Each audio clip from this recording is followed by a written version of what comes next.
The backbone of Apex is the competitive scene, like this guy's saying? Or is it the casual scene, like this dude's saying? Well, technically, they're both right, to a degree. Actually, it depends on the game. Actually, it depends on its players. And yeah, I believe I'm the best person to dive into this. As the normal gamer, I believe I can shed some light into this. My name is Flame078, and let's talk about who the heck is the backbone of a video game like Apex Legends.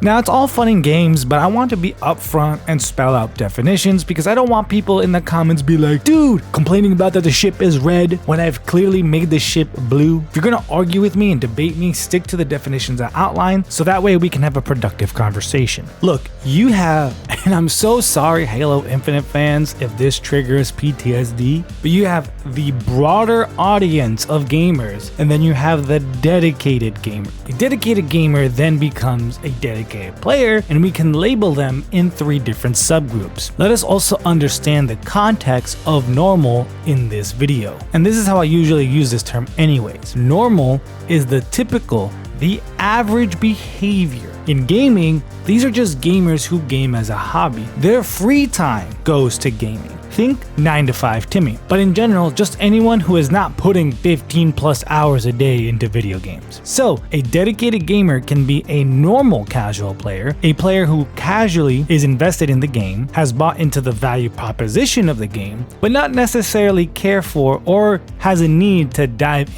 deeply into the game's systems to have fun. There's also the normal hardcore player who has fully invested in the game, has completely been sold on what the game provides, and seeks deeper engagement into those game systems to have fun. Then there's the hardcore player, and you can put streamers, content creators, no-lifers, kids on summer vacation. They're everything the normal player is, but the difference is they have the luxury of investing abnormal amounts of times into the game. And if you want examples of the 3 subgroups, think of the normal casual player as a player who maybe only plays the game when their buddies are on. The normal hardcore player, think of the rank grinders of a game. So the broader audience of gamers are gamers you want to turn into dedicated gamers of your game, and once they are dedicated, they'll fall into the 3 subgroups, and the only difference between those groups is the commitment and degree to the game.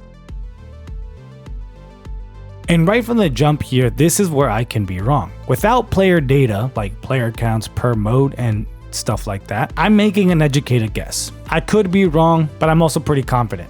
So speaking in Apex case, well, I haven't really played this game much recently, but from my experience, playing pubs in Apex felt like shit.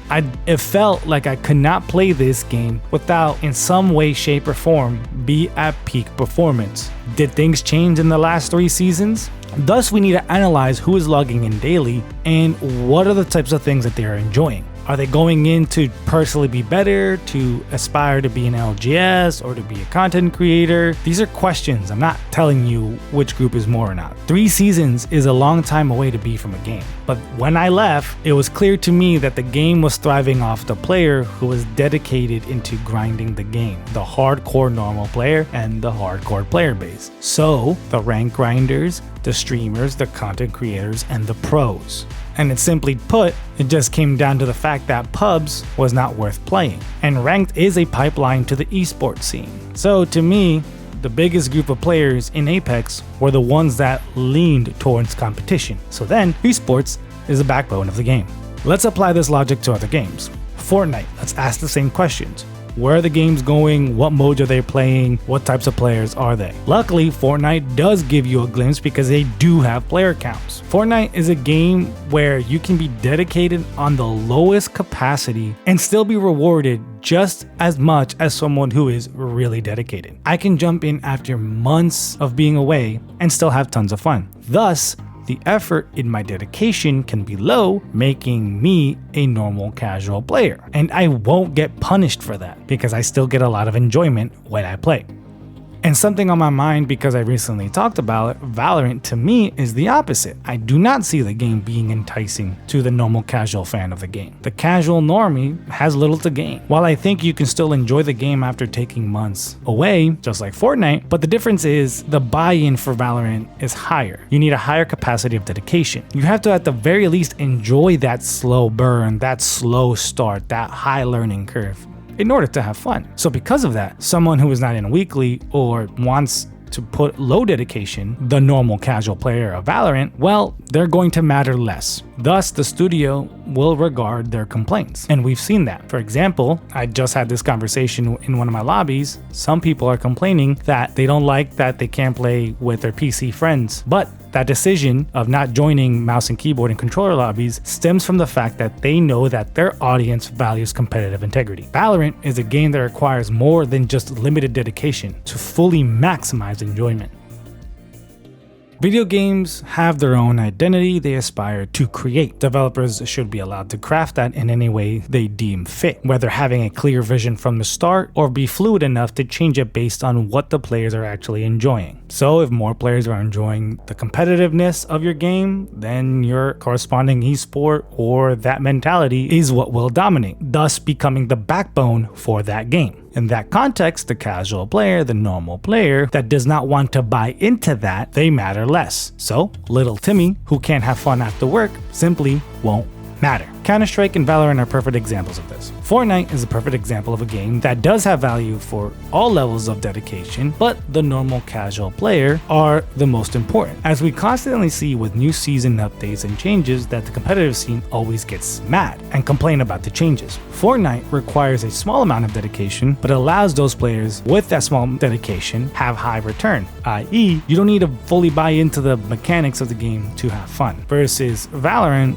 and what sparked this video, Apex Legends, you need a high drive of dedication to the game before you start seeing a return in value, i.e. the buy-in is a mid-level commitment to the mechanics to have fun.